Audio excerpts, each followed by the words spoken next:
میری بہن، اگر فرصت ملے تو سوئے ہوئے شوہر کو کبھی غور سے دیکھنا. یہ وہ شخص ہے جس کا کبھی آپ کے ساتھ کوئی رشتہ تھا ہی نہیں، صرف نکاح ہی ہوا تھا کہ اس نے تمہارے اور تمہارے بچوں کے لیے نہ دھوپ کی پرواہ کی نہ سردی کی پرواہ کی. دن رات ایک کر کے تتی ریت پر کماتا رہا، اس لیے کہ مجھے کچھ ملے نہ ملے، میری بیوی کو روٹی کا ٹکڑا مل جائے، میرے بچوں کو روٹی کا ٹکڑا مل جائے. نہ تو یہ اپنی تکلیف کی پرواہ کرتا ہے، نہ اپنے بخار کی پرواہ کرتا ہے. باہر کے لوگ اسے ذلیل کرتے ہیں، سخت کام لیتے ہیں. اس نے کبھی شکوہ نہیں کیا کہ مجھ سے کیوں سخت کام لیا جا رہا ہے، صرف اس لیے کہ میری بیوی اور میرے بچے خوش رہیں، ان کی میں ہر خواہش پوری کروں. آج کلائنٹ بدتمیزی کر رہا ہے، آج مالک بدتمیزی کر رہا ہے. اس بیچارے نے کبھی محسوس نہیں کیا، کبھی جواب نہیں دیا، کبھی یہ نہیں کہا کہ میں تھک گیا ہوں، کبھی یہ نہیں کہا کہ اب مجھ میں ہمت نہیں رہی. وہ گرمی میں جلتا رہا، سردی میں کانپتا رہا، بارش میں بھیگتا رہا، مگر گھر کی دہلیز پر قدم رکھتے ہی مسکرا دیتا تھا تاکہ بیوی اور بچوں کو میری تھکن کا احساس نہ ہو. تھکا ہارا شوہر جب سوتا ہے تو ہڈیاں درد کرتی ہیں، جسم کا بال بال تکلیف دیتا ہے، ہاتھوں کی رگیں دکھتی ہیں، کمر بوجھ سے ٹوٹ چکی ہوتی ہے، آنکھوں میں نیند کم اور فکر زیادہ ہوتی ہے.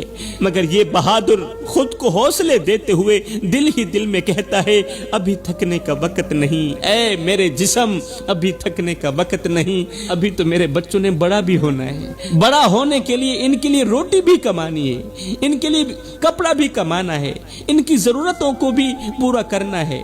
ابھی میرے بچوں کی ضرورتیں باقی ہیں، ابھی میری بیوی کی خواہشات باقی ہیں. شوہر درد میں بھی خود کو تسلی دیتا ہے کہ اگر میں ٹوٹ گیا تو میرے گھر کا سہارا کون بنے گا، اگر میں ہار گیا تو میرے بچوں کے خواب کون پورے کرے گا. شوہر اپنے درد کو کچھ اس طرح چھپا لیتا ہے، اس طرح چھپا لیتا ہے کہ اگلی صبح پھر اسی حوصلے کے ساتھ کھڑا ہو جاتا ہے کہ شاید آج کا دن بھی اسی جد و جہد، اسی محنت کے ساتھ گزر جائے گا. مجھے کچھ ملے نہ ملے، میری بیوی کو روٹی کا ٹکڑا مل جائے. اب ایک طرف وہ بیچارہ شوہر ہے اور دوسری طرف بیوی ہے. تھوڑا سا مسئلہ بھی ہوتا ہے تو ڈنڈورا پیٹنے لگ جاتی اور بار بار ایک ہی جملہ بولتی ہے کہ تو نے میرے لیے کیا ہی کیا ہے، تو نے میرے لیے کیا ہی کیا ہے. بیوی کا یہ جملہ سن کر شوہر بیچارہ دل ہی دل میں رونے لگتا ہے. اس کا دل اندر ہی اندر سے چیخ کر کہتا ہے ہاں ہاں میں نے کچھ نہیں کیا، ہاں ہاں میں نے کچھ نہیں کیا. اپنی جوانی تیری ہر ایک خواہش پوری کرنے کے لیے میں نے قربان کر دی، ابھی میں نے کچھ نہیں کیا. تتی ریت پر کمزور کندھے پر بوجھ اٹھاتا رہا، بوریاں اٹھاتا رہا، ابھی میں نے کچھ نہیں کیا. مالک کا غصہ برداشت کیا، لوگوں کی باتیں سنی، ذلیل و خوار ہوتا رہا.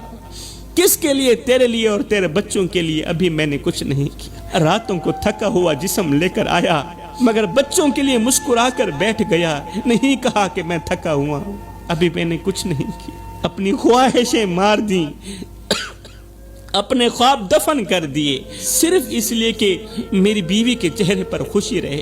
ابھی میں نے کچھ نہیں کیا. اپنی جوانی کی طاقت مزدوری میں جلا دی، ہاتھوں کی لکیروں کو محنت کی دھول سے بھر دی.